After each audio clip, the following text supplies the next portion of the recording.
មាននាងពួកយើងម្នាក់ជួបគ្នាព្រួងនីងស័យអរគុណខ្លាំងដែលចូលមកជួយបងពេញអន្តន័យនៃជីវិតរបស់ខ្ញុំ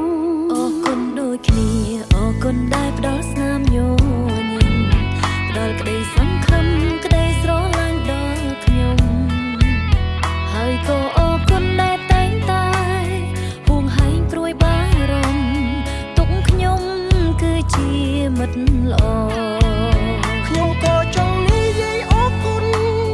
សម្រាប់គ្រប់យ៉ាងជាពិសេសទឹកចិត្តស្មោះសរពិតជាអរគុណដល់មនុស្សល្អដែលបានចូលមកក្នុងជីវិតពួកយើងពិតមានសំណាងតែពួកយើងបានស្គាល់គ្នាក្នុងនាមជាបងជាប្អូនជាមិត្ត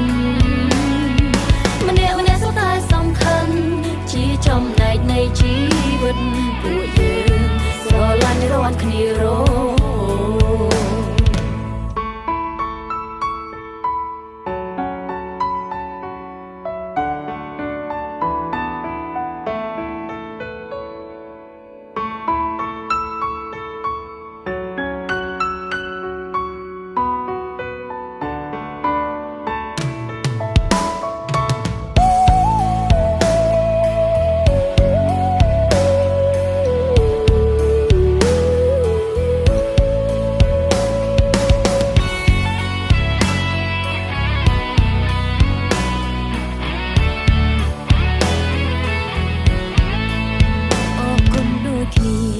គុណដែលផ្ដល់ស្នាមញញឹ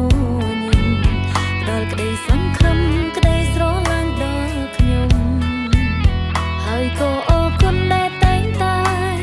ហួងហែងព្រួយបារម្ភទុកខ្ញុំគឺជាមិត្តល្អខ្ញុំក៏ចង់និយាយអរគុណសម្រាប់គ្រប់យ៉ាងជាពិសេសទាំងចិត្តស្មោះសរអរគុណដល់មនុស្សល្អដែលបានចូលមកក្នុងជីវិតពួកយើងពិតមានសំណាងតែពួកយើងបានស្គាល់គ្នាក្នុងនាមជាបងជាប្អូនជាមិត្តម្នាក់សុទ្ធតែសំខាន់ជាចំណែកនៃជីវិតពួកយើងស្រឡាញ់រាល់គ្នារហូតយើងពិតមានសំណាងដែលពួកយើងបានស្គាល់គ្នាក្នុងនាមជាបងជាប្អូនជាមិត្តម្នាក់